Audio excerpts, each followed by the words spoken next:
बच्चों, क्या मेरी साउंड सुनाई दे रही है आप लोगों को? क्या कुछ नजर आ एक बार रही होगा। बताओ। हेलो, आवाज आ रही है? Yes sir. Yes sir. सभी को आवाज आ रही है? कोई टेंशन नहीं है? चलो, कोई बात नहीं है।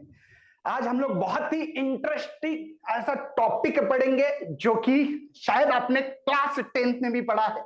और बहुत ही इंटरेस्टिंग टॉपिक इसलिए पढ़ रहा हूं क्योंकि इसके ऊपर जनरली क्वेश्चंस बहुत ज्यादा आते हैं। सिंपल लेवल पे होते हैं, थोड़ी सी डेप्थ होना बहुत जरूरी है, थोड़े से कॉन्सेप्ट होना बहुत जरूरी है। तो चलिए देखते हैं हमारा जो ग्रेविटेशन चैप्टर है। शायद मुझे लगता है प्रतीक सर ने थोड़ा सा लिया था, लेकिन इसके ऊपर एमसीक्यूज बेसिस पे, क्योंकि आपका नॉलेज चेक करना बहुत जरूरी है। करेक्ट है? नॉलेज चेक करना चाहिए कि नहीं? यस हाँ या सर। ना? यस देखो यार, सर। लेक्चर लेना है तो टू ये इंटरेक्शन बहुत इंपॉर्टेंट है। मैं अकेला अकेला बात करूंगा तो मैं बोर होता हूँ। हाँ, ठीक है ना? तो चलिए, ग्रेविटेशन चैप्टर देखना है हम लोगों को। तो थोड़ा सा इंट्रोडक्टरी पार्ट है, सभी को पता होगा कि ये जो न्यूटन्स लॉ ग्रेविटेशन जो है, एक्चुअली न्यूटन्स का नहीं है ना, किसी का चुरा के लिया है। और उनका नाम भी मैंने लिखा है। सबसे पहले गैलीलियो ने सबसे पहले बताया था, और उन्हीं का कुछ कॉन्सेप्ट जो है वो कॉन्सेप्ट आगे चल के आया, और न्यूटन ने बाद में थोड़ा सा उसके ऊपर काम करके न्यूटन्स लॉ बनाया है। ठीक है ना? तो इसके बारे में ज्यादा चर्चा ना करते हुए यूनिवर्सल लॉ ऑफ ग्रेविटेशन की बात करते हैं। जैसे कि ये कहानी तो सुनी होगी, पेड़ को कुछ है ना, एप्पल्स लगे वाले हैं। चलिए देखते हैं थोड़ा सा लॉ के बारे में। देखो, हमारे पास दो मासेस है, ठीक है? एक मास है और एक दूसरा मास है। इसका मास को हमने कैपिटल एम और इसके मास को स्मॉल एम माना है। अर्थ और मून भी मान सकते हो, ऐसा कुछ नहीं है, आपको जो लगता है वो कर सकते हैं। ठीक है? दोनों के बीच का अंतर ध्यान देना है।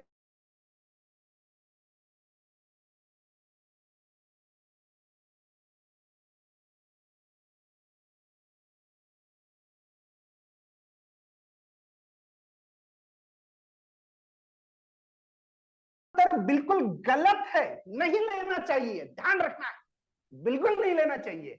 अंतर कहां से लेना है सर? सेंटर से सेंटर, वो भी गलत है।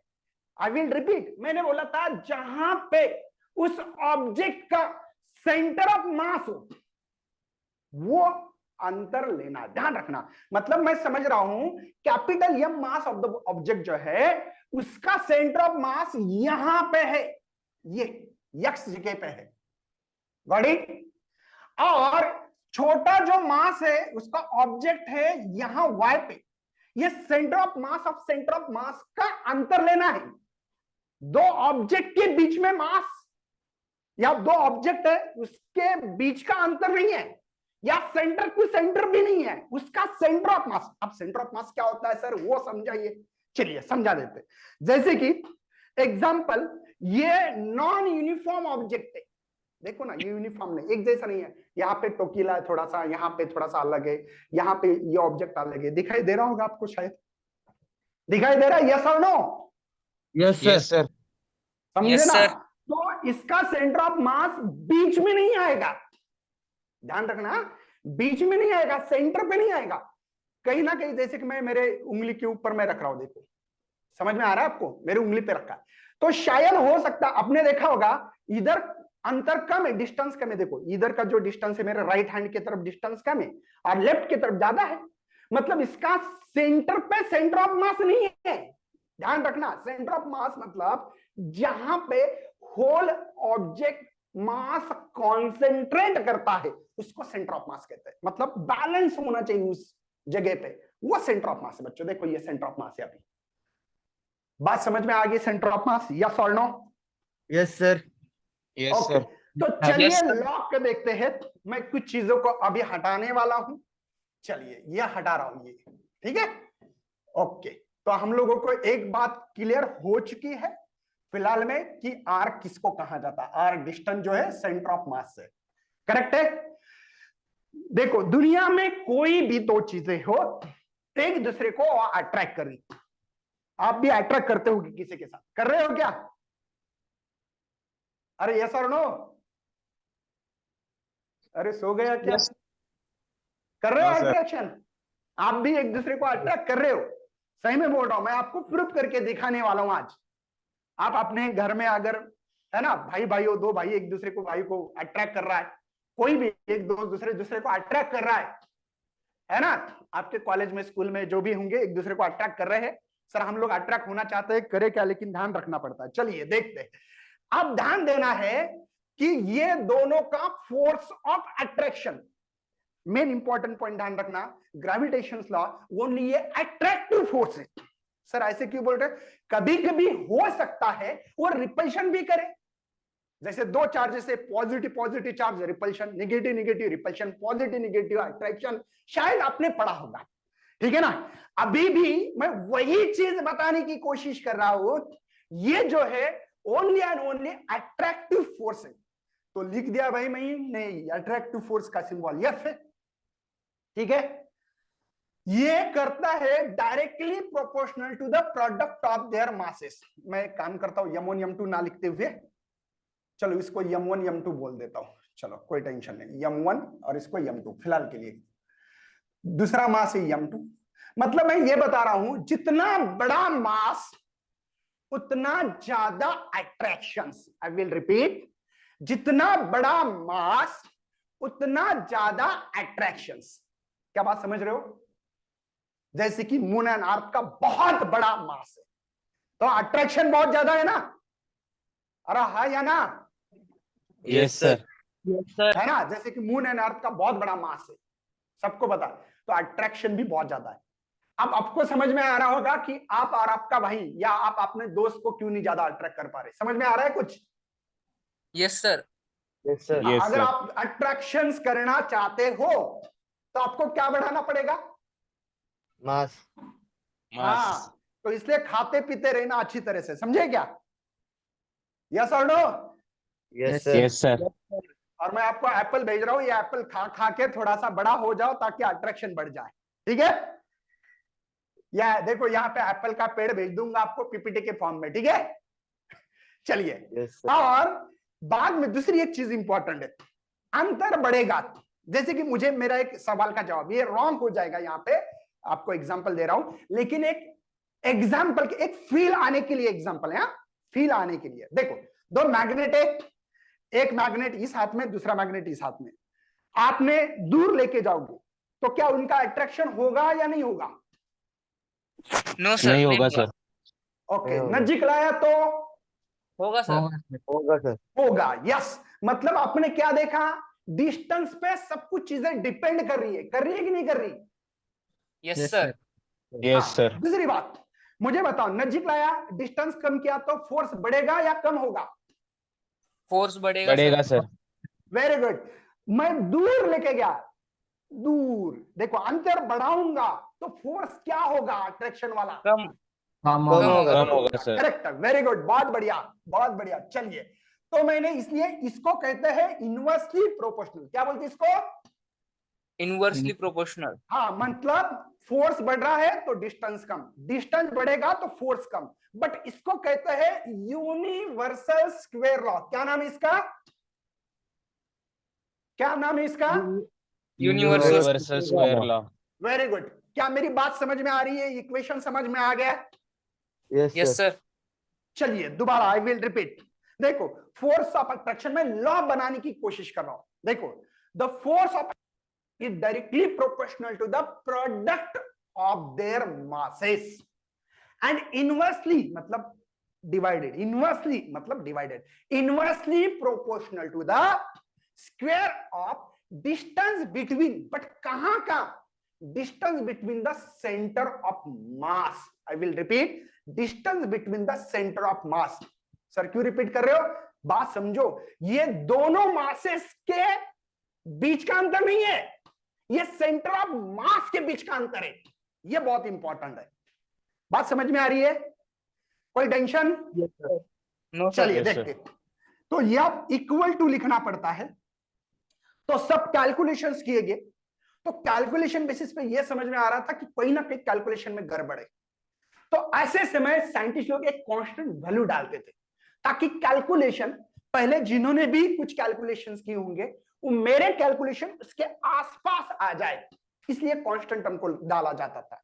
तो एक कांस्टेंट टर्म डाली गई है जी, जी को ही यूनिवर्सल ग्रेविटेशन कांस्टेंट कहते हैं, ठीक है। तो यहाँ पे m1 m2 divided by R square. कोई टेंशन, समझ में आ रहा है? Yes, law sir. समझ में आ गया? Yes, sir. समझे ना? F is equal to G m1 m2 divide by R square, और g is the universal gravitation constant है। g कौन है रे? g कौन है? Universal gravitation Constant. कांस्टेंट, और इसकी वैल्यू दी गई है, ये 6.67 10⁻⁻11 न्यूटन मीटर स्क्वायर पर केजी स्क्वायर। ये है एसआई यूनिट की वैल्यू। देखो यार, एसआई यूनिट, लेकिन एक बात ध्यान रखना, सवाल कभी भी सीधा क्वेश्चन नहीं पूछता। तो सीधी उंगली से अगर घी नहीं निकालता तो हमको टेढ़ी करना पड़ती है और घी निकालना पड़ता है। करेक्ट है ना? अरे वो कहने बाबा, Yes, sir. Yes, Yes. हाँ, आपका रिस्पांस चाहिए। रिस्पांस रहा तो ही सेशन में मजा आएगा, नहीं तो मुझे लगेगा कि यार बच्चे सोते हैं। चलिए, हम लोगों को वैल्यू जो आती है वो सीजीएस में आती है। किसमें आती है? सीजीएस यूनिट में लिखना पड़ता है। आप एसआई यूनिट तो सब याद करते हैं, 6.67 × 10⁻11 न्यूटन मीटर स्क्वायर पर केजी स्क्वायर। ऐसा फटाफट ऐसे बिल्कुल AK-47 के जैसे बातें बोलेंगे आप। लेकिन सवाल आता है सीजीएस में, क्या करें? तो सीजीएस में कन्वर्जन करना है, तो यही value g is equal to 6.67, ठीक है, 10⁻⁻8 न्यूटन को लिखा जाता है बच्चों, न्यूटन को डाइन, मीटर को सेंटीमीटर। एक मिनट, इस पे मुझे थोड़ा सा मार्कर चेंज करना पड़ेगा। ये सेंटीमीटर, ठीक है, स्क्वायर पर ग्राम स्क्वायर, ये आपको सीजीएस में वैल्यू होगी। आप समझ रहे हो? मतलब -11 के जगह पे -8 आएगा। सर ये कैसे करते हैं? चलिए मैं बता देता हूं, इसमें ज्यादा समय ना लेते हुए आइडिया बता देते। देखो, 1 न्यूटन होता है बच्चों 10⁵ डाइन, ठीक है, पता है, नाम सुना है कभी? ये एसआई यूनिट है, ये सीजीएस यूनिट है। जैसे मीटर का सेंटीमीटर है ना, किलोग्राम का ग्राम किया, पता होगा, आपने सुना होगा, है ना? वैसे उसके बाद में 1 न्यूटन को, मीटर को 1 मीटर रहा तो 10⁻² सेंटीमीटर होता है, मतलब 100 सेंटीमीटर होता है। नाम सुना होगा। 1 केजी, अगर आप लोग दुकान पे जाते हो, है ना, शक्कर दे दो 1 केजी, तो ध्यान से देखना, वहां पे कुछ ऐसे नंबर आते हैं। आजकल तो पता है सभी जो वेट मशीन वो डिजिटल है, वहां पे नंबर आएगा ऐसे 1000 मतलब 10⁻³ ग्राम। समझ में आ रहा है कुछ? Yes, sir. अरे हाँ या ना? Yes. Yes, sir. Yes, sir. Yes, sure sir. है सब लोग? Yes. Yes. No, sir. Okay No, no, Okay. sir. Okay, समझ में आ गया सबको अभी? Yes, sir. Yes, चलो sir. आगे बढ़ना है। Yes, sir. क्या Yes, क्या sir. पढ़ाया मैंने? सबसे पहले force of attraction, F is equal to, बताओ, F is equal to, M1, Gravitational M2 constant upon M1 R R हाँ, square. F is equal to, formula क्या है? F is equal to G m1 m2 by r square. R square. R क्या है? Distance between Center of masses. Centre of Center of mass, mass. है ना? ठीक है ना? समझ में आ रहा है? यूनिवर्सल ग्रेविटेशन कांस्टेंट की वैल्यू Yes, sir. क्या है? वैल्यू बताओ। 6.67 into 10⁻11 into the power minus 11. 6.67 10⁻11 Newton metre square पर केजी स्क्वायर। नेक्स्ट क्या है? सीजीएस यूनिट बताओ। 6.67. 0.67 into 10 minus to the 11. power minus 11. -8, इतना याद रखना, ठीक है? चलिए बढ़ते हैं। एक्चुअल में अपने जो भी फार्मूला लिखा है उस लेवल पे वो लिख के दे रहा हूं। F is equal to G, m small m भी लिख सकता हूं, आर स्क्वायर, कोई प्रॉब्लम नहीं, क्योंकि हमने कैपिटल यम को m1 बोला था, स्मॉल यम को m2 बोला था, एक ही मतलब। इसी फार्मूले को ऐसे भी लिख सकता हूं भाई, मैं प्रूव करके देने वाला हूं, r प्लस h का स्क्वायर। सर क्यों? ये डिस्टेंस है, मैं एग्जांपल बताऊंगा। ये अर्थ है, ठीक है, अर्थ का रेडियस है ये, और हमारा सैटेलाइट कुछ ऐसे ऊपर जा रहा है। देखो ये है हमारा कैपिटल यम, ये हमारी अर्थ है ना, और ये है हमारा स्मॉल यम सैटेलाइट। ठीक है, समझ में आ रहा है? तो ये यच पे गया। तो हम लोगों को इसका सेंटर ऑफ मास अर्थ का ये होगा, और ये सैटेलाइट का जो सेंटर ऑफ मास है ये है। तो यहां से यहां अंतर को हमने स्मॉल आर बोला, और इसी स्मॉल आर के कारण हमने लिखा है आर प्लस एच। कोई टेंशन? समझ में आ रहा है? Yes sir. Yes, sir. Same है ना? कोई टेंशन तो नहीं है? No no sir. सर। बढ़ते आगे बढ़ते चलो, ठीक है। ये फार्मूले मेरे ख्याल से सबको समझ में आ रहे हैं, आगे बढ़ सकते।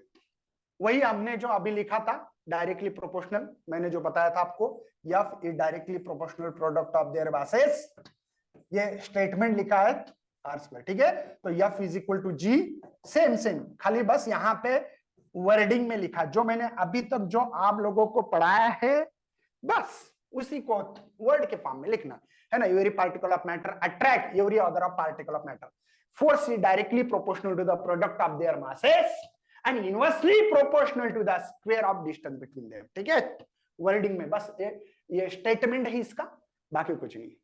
चलिए, मुझे लगता है कुछ क्वेश्चंस को सॉल्व किया जाए। ऑनेस्टली सब लोग इसका जवाब देने की कोशिश करें, ट्राई करना हमारा काम है ना। चलो, कितने बच्चे हैं ट्राई करने वाले हैं? आपको दिखाई दे रहा है, क्वेश्चन दिखाई दे रहा है? Yes sir. चलिए बताओ क्या आंसर आ रहा है आपका? Sir it should be A F by 4। A answer आ रहा है। और कोई है जो कि इस सवाल का जवाब दे रहा है?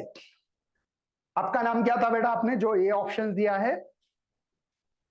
ऋग्वेद सर। क्या नाम बोल रहे हैं आपका? ऋग्वेद। प्रोभोई? Rigved Okay. Rigved. Rigved? Yes sir. Okay okay, Rigved. वो एक्चुअली थोड़ा सा सेटअप बराबर नहीं है, अभी फिलहाल में सेटअप कर रहे हैं हम लोग, तो वो इको हो रहा है ज्यादा। चलिए देखते हैं, जिनको नहीं आया कोई बात नहीं यार, डरने वाली बात नहीं, सिंपल सा सवाल है। सवाल को देखो यार, सबसे मेन क्या होता है पता है? सवाल को पढ़ना ठीक तरीके से आना चाहिए। सर कुछ भी बोल रहे हैं, हमको पढ़ने नहीं आता है क्या? सबको आता है, लेकिन सवाल पढ़ने की भी एक टेक्निक होती है, उस टेक्निक को समझना बहुत जरूरी है। क्वेश्चंस को कभी भी कुछ हिस्सों में बांटना बहुत जरूरी है। सर क्यों? देखते हैं, समझो।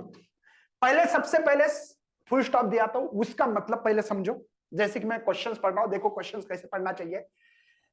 The gravitational force between two object, मतलब दो ऑब्जेक्ट है, एक दूसरा, इन दोनों के बीच में है ना यार कोई तो फोर्स ऑफ अट्रैक्शन, ये बात समझ में आ रही है, क्योंकि ग्रेविटेशनल फोर्स है, अट्रैक्टिव फोर्स है।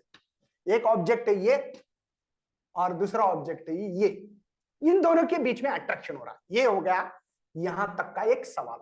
मतलब एक्चुअली सवाल को टुकड़े में बांटना बहुत जरूरी है। अगला क्वेश्चन देखते हैं। चलिए, if masses of both object, दोनों ऑब्जेक्ट के जो भी मासेस है, जैसे कि पहले का ए नाम देंगे उसको और दूसरा बी ऑब्जेक्ट है, दोनों मासेस को हम लोगों को हाफ करना है। मतलब ये जो यम दिख रहा है, या इसको यम1 यम2 बोलेंगे, कोई टेंशन नहीं, इसको m/2 करना है और इसको भी m/2 करना है। मैंने ये सवाल बता रहा है, देखो यहां पे, if masses of both object are half कर दिया उसको, दोनों को भी। चलिए, विदाउट चेंजिंग डिस्टेंस, इसके बीच का जो अंतर है ना वो सेम रखना, कोई चेंज नहीं होना चाहिए, अंतर में कोई चेंज नहीं है, ठीक है। Then gravitational force will become, तो ग्रेविटेशनल फोर्स कितना होगा? हम सभी को पता है कि F is equal to formula है m small m divided by r square, right. इसको F1 बोल देंगे, पहला एक्चुअल में ये फार्मूला है।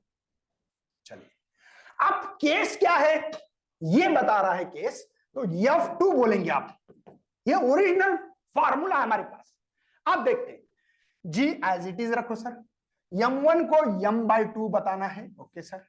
m2 को भी स्मॉल m बोलेंगे, इसको स्मॉल m ही है, ये देखो, इस m2 को स्मॉल m बोलेंगे। तो ये स्मॉल m बाय 2, राइट? समझ में आ रहा है? और डिवाइडेड बाय या R square as it is लिखता हूं। तो सबको समझ में आ रहा है F2 इज इक्वल टू, बात को दोबारा समझिए, g by R square as it is, इस m को m बाय 2, इस m को भी m बाय 2 रखना है क्योंकि हाफ करना है। तो चलिए देखते हैं, g capital M small m divided by R square, right? और ये जो है ना, इसको जानबूझकर 1/4 ब्रैकेट में लिख रहा हूं, समझे ना, 2 2 जा 4। I will repeat, g m divide by R square, ये 2 2 जा 4 ऐसा लिखा। लेकिन ये तो फॉर्मूला जो है, ये जो दिखाई दे रहा है मुझे, ये जो फॉर्मूला है बच्चों, ये ऑलरेडी कहीं ना कहीं हमने पढ़ा है। तो इसलिए F2 इज इक्वल टू, इसको F1 बोल सकता हूं या F बोल सकते हो, डिवाइड बाय 4, मतलब F by 4 is correct answer. Very Rugved, congratulation, बहुत बढ़िया। कितने बच्चे हैं कि सर मुझे अभी भी नहीं समझ में आ रहा है, बताओ? अरे समझते कब आओ? अरे समझते का? Yes sir. मला नहीं समझला असं कोणी आहे का? सबको समझ में आ रहा है? क्या करना था क्वेश्चन में? डायग्राम को देखना। देखो हमारी पावर, देखो आप लोग जब भी कोई कॉम्पिटिटिव एग्जाम, अभी एनडीए एग्जाम है, ये कॉम्पिटिटिव एग्जाम है, इसमें आप लोगों को क्या है, सबसे मेन आपकी इमेजिन पावर एक्सपांड करना पड़ेगी, है ना, कि क्या दिया गया है, वो बहुत इंपॉर्टेंट है। चलिए आगे देखते हैं। नेक्स्ट देखते हैं, two body attract each other, एक दूसरे को अट्रैक्ट कर रहे हैं gravitationally. If the distance between centre का रिड्यूस कर दिया, हाँ, द ग्रेविटेशनल फोर्स क्या होगा, बता सकते हैं? सिंपल सवाल है, ट्राई करना है सभी बच्चों को, सबको ट्राई करके देखना है।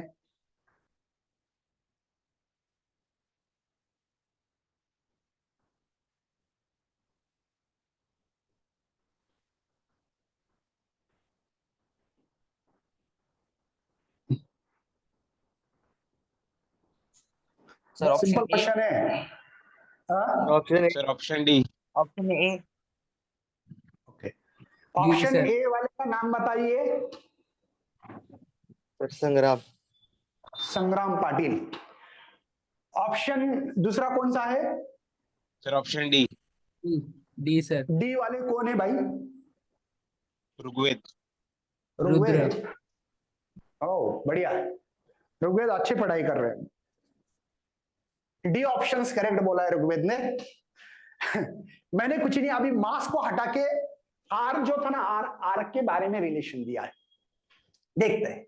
चले, two body attract other gravitationally, मतलब दो ऑब्जेक्ट है पहले जैसे ही, ठीक है। अभी उनका कहना है, if the distance between the centre reduce to the half, मतलब पहले इतना अंतर था, समझो कंसीडर कर रहे 10 सेंटीमीटर मान रहा हूं, अभी उसका अंतर हाफ कर रहा है, हाफ मतलब इतना ही होगा, राइट? मतलब अब मैं बात कर रहा हूं 5 सेंटीमीटर की, ठीक है। तो ग्रेविटेशनल फोर्स क्या होगा? तो ध्यान देना है, ग्रेविटेशनल फोर्स का फॉर्मूला है G capital M small m divide by R square, right? ये फॉर्मूला है बच्चों हमारे पास। लेकिन तो इसको F1 बोलो, बोलने के लिए कुछ फर्क नहीं पड़ता है, F1 बोलो, F2 बोलो, F6 बोलो। अब ये जो R है ना, R, इसको R1 बोलता हूं, ये R1 है बच्चों R/2 के, ठीक है। कोई टेंशन है? इसको R1 मत लिखो क्योंकि अगले वाले को लिखना है मुझे।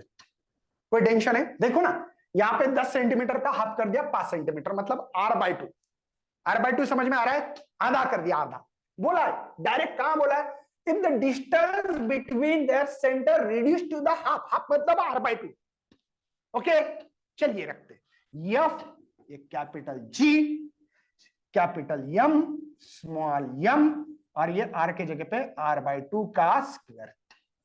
अब बताओ, बस कुछ नहीं, इस R की वैल्यू पुटअप की मैंने, ओके, R की वैल्यू पुटअप की ना, अब स्क्वायर करो, सिंपल सी बात है, F is equal to G capital M small m R square. Square कर दिया, देखो r स्क्वायर 2 का स्क्वायर 4 होता है। ध्यान रखना, मैथ अच्छा होना चाहिए। डिवाइड का डिवाइड न्यूमरेटर होता है। आई विल रिपीट, डिवाइड का डिवाइड न्यूमरेटर होता है, इसलिए f इज इक्वल टू ये 4 ब्रैकेट एज रखता हूं, किस लिए सबको पता लगेगा, क्योंकि ये f की वैल्यू f की, राइट। लगे तो इसको f2 बोलो ताकि समझ में आने के लिए, नाम रखने के लिए रख दिया, बाकी कुछ नहीं। तो ये f और ये 4, मतलब ऋग्वेद का आंसर करेक्ट है, will become 4 times, will become 4 times. और कोई है? संग्राम पाटिल, समझ में आ रहा है बेटा? यस संग्राम, सर, यस सर। किसी को कोई दिक्कत है एक बार बताओ मुझे। किसी को कोई दिक्कत है तो प्लीज बताओ। अब देखो यहाँ पे No, sir. बहुत सारे स्टूडेंट है, लेकिन आवाज किसी किसी की आ रही है, बाकी लोगों ने बस लगा के सो रहे। क्या सोना नहीं है भाई, मॉर्निंग मॉर्निंग का टाइम है, फ्रेश टाइम है, एनर्जी के साथ रहना पड़ता है। हा? अरे हाँ या ना? Yes, sir. Yes sir. देखो Yes, sir. 2 लोगों की आवाज आ गई, बाकी की नहीं है। और मैं Yes, सबकी sir. आवाज सुनना चाहता हूँ। सर ओके, और बाकी लोग नहीं है। 4-5 लोगों की आवाज है अभी तक, बाकी लोगों की आवाज नहीं। इतने सारे स्टूडेंट रहते हैं लेक्चर में, बट साउंड। चलिए, कोई टेंशन है? दोनों सवाल आपको अच्छी तरह से समझ में आ गए। पहला मास के बारे में बताया मैंने, बाद में आर इज द डिस्टेंस के बारे में। दोनों भी सवाल जानबूझकर मैंने कवर किए हैं, ठीक है। चलिए बढ़ते आगे। हाँ जी, acceleration due to the gravity, है ना। ये मार्कर ऊपर फेंका, नीचे आ रहा भाई, है ना, ग्रेविटी के कारण आ रहा है ना। ये मार्कर देखो ना, ऊपर से नीचे आ रहा है, तो इसकी स्पीड चेंज होती है। जिसकी स्पीड चेंज होना उसको एक्सेलरेशन बोलते हैं। एक सिंपल सा एग्जांपल आप अपने डेली लाइफ का बताता हूं। कितने लोग स्कूटी चलाते हैं? अरे चलाते कि नहीं भाई? Yes, sir. ओके, उसकी स्पीड जो है वो कैसे इंक्रीज और डिक्रीज करते हो आप? Accelerator से. Accelerator. वेरी गुड, बहुत बढ़िया, बहुत बढ़िया, वेरी गुड। बात समझ में आ गई। मुझे ये बताना है कि स्पीड चेंज करने वाले का नाम क्या बोला आपने? Accelerator. वेरी गुड, समझ में आ गया क्या? एक्सेलरेशन वर्ड कहां से मिला होगा? Yes, sir. जो स्पीड को कम ज्यादा करता है, जो Speed को कम जो ज्यादा करता बताओ, स्पीड को कम ज्यादा कम करता है, ज्यादा इसी करता को एक्सेलरेशन बोलते हैं। वेरी गुड, एक्सेलरेशन बात समझ में आ गई। एक्सेलरेशन मतलब स्पीड कम हो या ज्यादा। फिर वो पॉजिटिव एक्सेलरेशन, नेगेटिव एक्सेलरेशन, उसमें हम लोगों को जाना नहीं है। वो मोशन इन प्लेन नाम का चैप्टर है, उसमें हम लोग डिटेल में देखेंगे। लेकिन फिलहाल में मुझे इतना ही बताना था कि एक्सेलरेशन मतलब क्या। तो स्पीड कम ज्यादा, तो आपको पता है ऊपर जाते जाते स्पीड कम होती है, नीचे आएगा ये मार्कर तो इसकी स्पीड इंक्रीज होगी। तो स्पीड कम ज्यादा होना, इसी को एक्सेलरेशन बोलते हैं। और वही acceleration due to the gravity, इसी के लिए इसका नाम रखा गया है। ग्रेविटी के कारण एक्सेलरेशन हो रहा है। चलिए देखते, अभी अभी अपने एक बहुत फ्रेश एक फार्मूला अभी सीखा, राइट है बच्चों? ये फार्मूला देखा हमने, देखा कि नहीं देखा? देखा सर। ओके, चलो मुझे बताओ, क्या आपको न्यूटन्स लॉ पता है? न्यूटन्स लॉ नहीं पता है तो लिख लो, F is equal to M A, right है? नाम सुना है आपने? हाँ या ना? Yes, sir. है. हाँ, तो Yes, ये जो sir. ए है ना, ए के जगह पे जी लिखेंगे, क्योंकि ये ए मतलब acceleration and G is the acceleration due to the gravity. G के कारण ए हो रहा है, जी है, ग्रेविटी है, इसलिए इस मार्कर का एक्सेलरेशन, ग्रेविटी है इसलिए एक्सेलरेशन।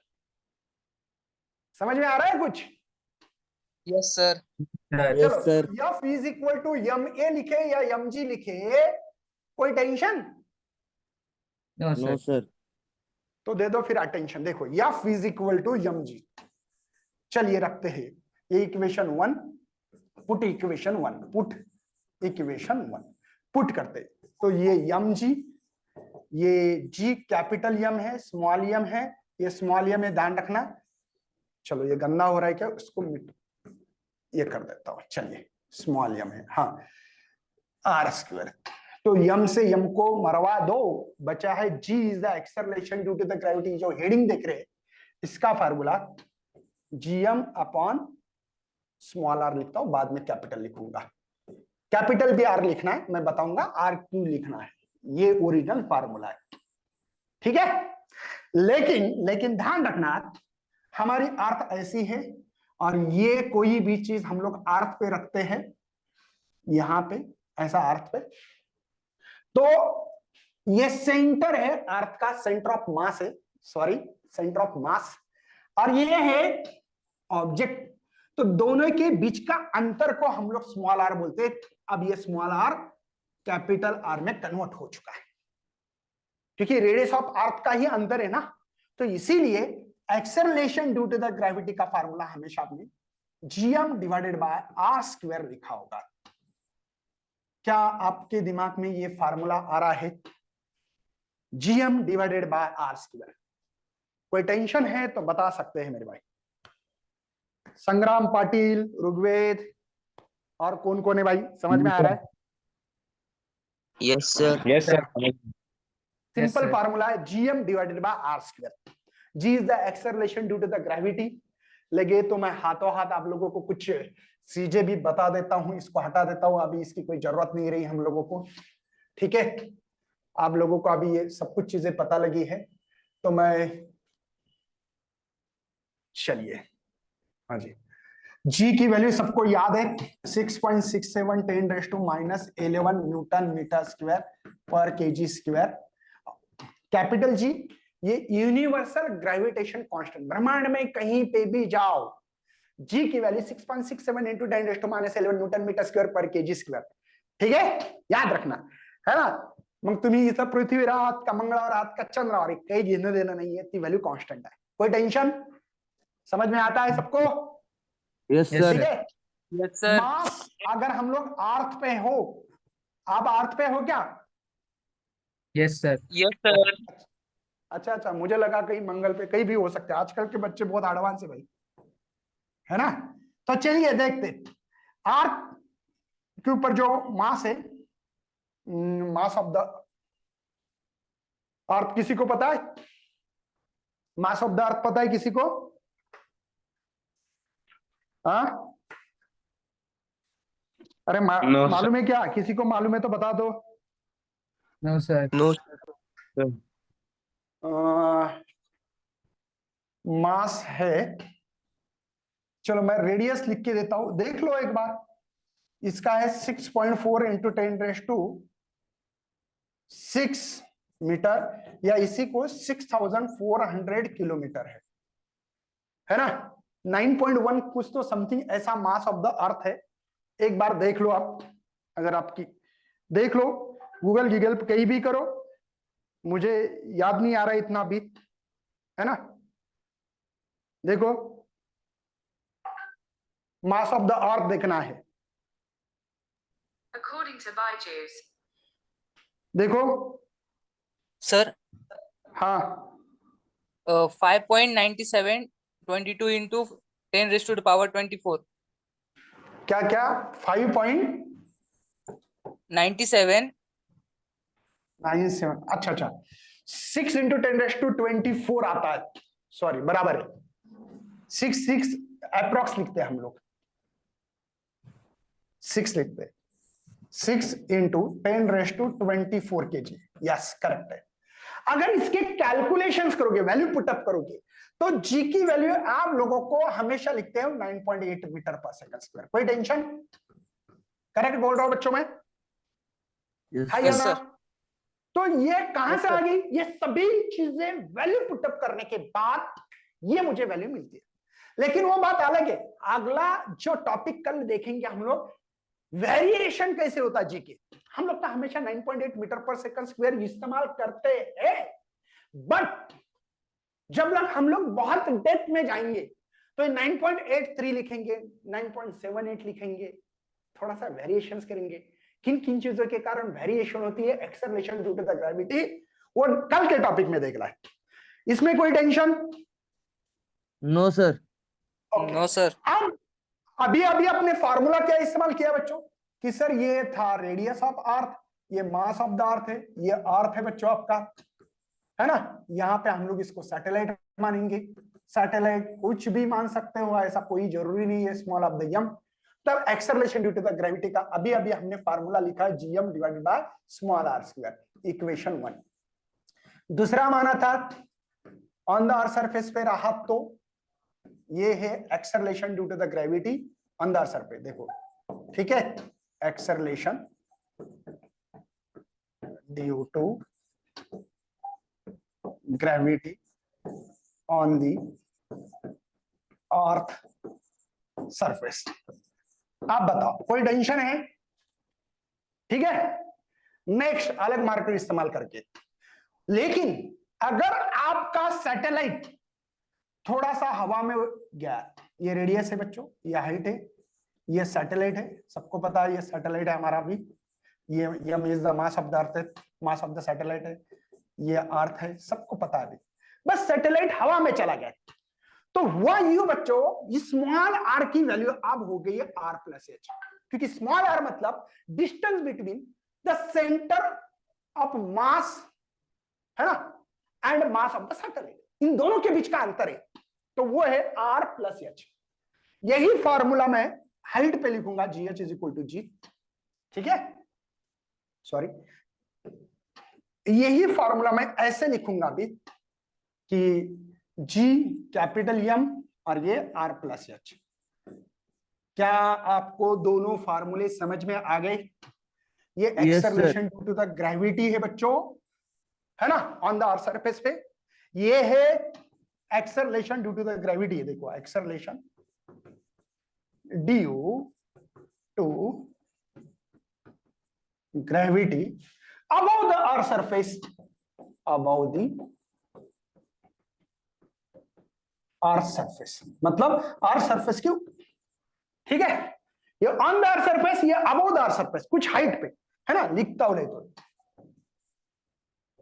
हाइट के लिए कुछ हाइट पे जाने के बाद ये फार्मूला, अगर आज के ऊपर ही हो तो ये फार्मूला, ये दोनों फार्मूले कल के सेशन में बहुत अहम रोल निभाने वाले हैं, इसलिए इन दोनों भी फार्मूले को अच्छी तरह से आंखें एकदम खुली करके आपके दिमाग तक जब तक नहीं जाएंगे दोनों फार्मूले, तब तक देखते रहना भाई, है ना। G is equal to GM divide by capital R square, और दूसरा फार्मूला है GM divide by R plus H square, क्योंकि ये ही अगले सेशंस में मोस्ट इंपॉर्टेंट रोल प्ले करने वाले हैं।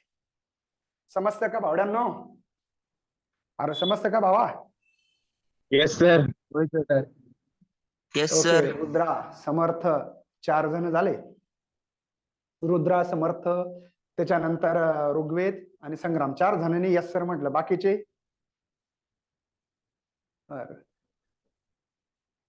नाही, इच्छा नाही वाटते बाकीच्यांची। अरे यस